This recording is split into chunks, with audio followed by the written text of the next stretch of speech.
श्री स्वामी समर्थ. मी करणार आहे भाजी, बेसनाची भाजी करणार आहे. कारण आता पावसाळा सुद्धा चालू झालेला आहे. पावसाळा म्हटलं का भाजी जरा महाग मिळणार. त्याकरता उन्हाळा आला की भाजी मिळत नाही आणि पावसाळा आला की भाजी महाग मिळणार. तर अशा टायमाला आपण काय करून खायचं, तर चला दाखवते तुम्हाला. मी पहिले मसाल्याची तयारी करून घेते. लसूण सोलून घेते. ग्रेव्हीसाठी घेतलं आहे काजू, 2 हिरव्या मिरच्या, 2 टमॅटो आणि दोन कांदे बारीक चिरून घेतलेला आहे. ग्रेव्ही करून घेते. तर मी घेतलेलं आहे बेसन. आवडीनुसार तुम्ही बेसन घेऊ शकता. आता हा आमच्यात मला हे खूप आवडतो खायला असंच, त्यामुळे मी जरा जास्तच घेतलेलं आहे. जास्त म्हणलं तर 1 कटोरीचा माप आहे. ते तुम्हाला जितकं पाहिजे ते किती तुम्हाला घ्यायचं तेवढं घेऊ शकता. मी चवीनुसार मीठ घालून घेतलं आहे.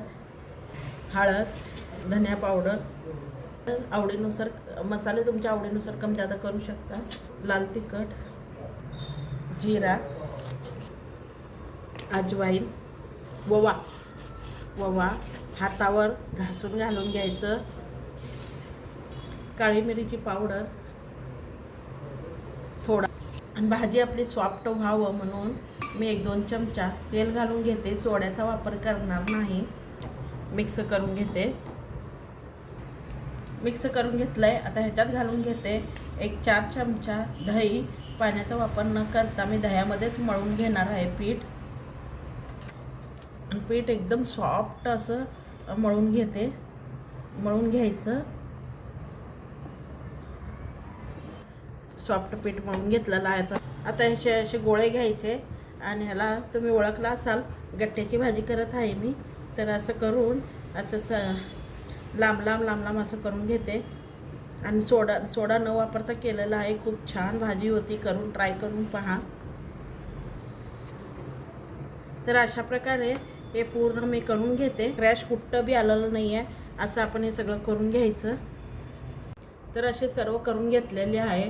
तर आणि एकीकडे मी पाणी उकळायला ठेवलं होतं. पाणी उकळायला लागलेलं आहे आणि हे गट्टे आपण पाण्यामध्ये गरम उकळत्या पाण्यातच सोडायचं आहे. का नाही तर थंड पाण्यात जर सोडलं तर गट्टे आपले विरघळून जातात. तर उकळत्या पाण्यातच सोडायचं आहे. तर मी उकळत्या पाण्यात सोडून घेते. 1-2 मिनटं झाकून ठेवते. तर ह्या वाटीमध्ये लसूण चेचून घेतलेलं आहे मोठं. त्यातच घालूया आपण मसाले. लाल तिखट बेसनामध्ये मी घातलेलं आहे ना, आतासुद्धा घालत आहे. तर बघून घाला. मिरची तुमची लाल तिखट कम जादा करू शकता. गरम मसाला, हळद, धनिया पावडर, मीठ बेसनात बी घातलेलं आहे. आतासुद्धा मी थोडंसं घालून घेत आहे. घेऊया दही. ह्याच्यातच घालून घेते मी. दही घालून घेते.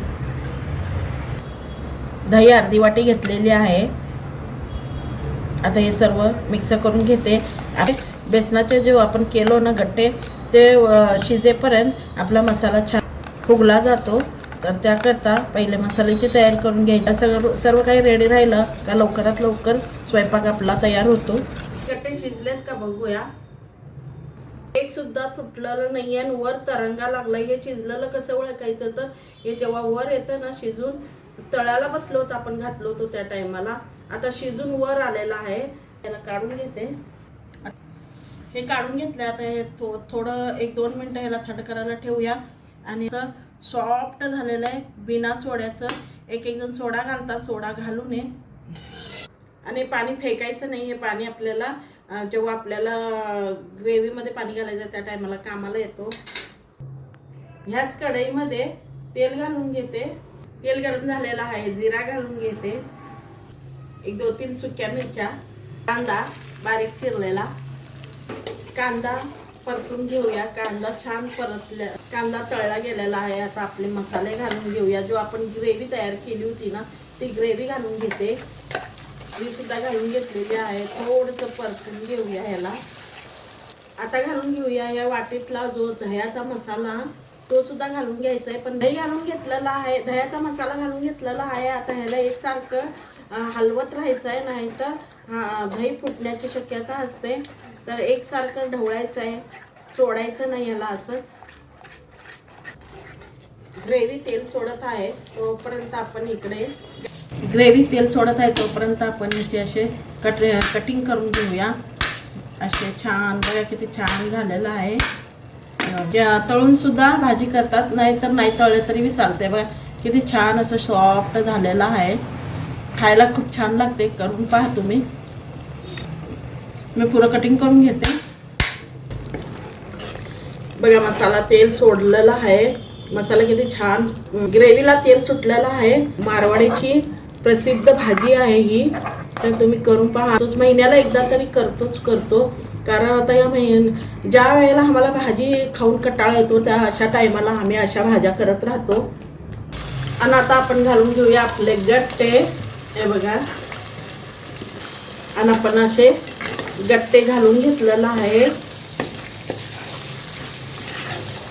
आणि आपल्याला थोडंसं पातळ करायचं आहे. थोडंसं नॉर्मल पातळ करायचं असेल तर तुम्ही जो आपण उकळून घेतलेला पाणी होता तो आणि मिक्सरचा झार असं घालून असं आपण सर्व काही एकत्र करून हे पाणी घालू शकतो. आता ह्याच्यात आपण पाणी घातलेलं आहे. 1-2 मिनटं ह्याला शिजून घेते. तर आपली गट्ट्याची भाजी तयार आहे. तर चला तर मग हे बघा किती छान झालेली आहे. वाव, बघा एकदा करून ट्राय करून पहा.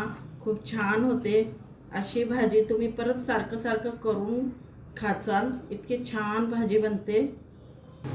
तर बघा आपली भाजी रेडी आहे. तर तुम्ही पराठ्यासोबत या चपातीसोबत खाऊ शकता. चला तर मग ही रेसिपी कशी वाटली, छान वाटली तर लाईक शेअर जरूर करा. कमेंट येत नाही आहेत. भेटूया एक नवीन व्हिडिओ सोबत. चला बाय.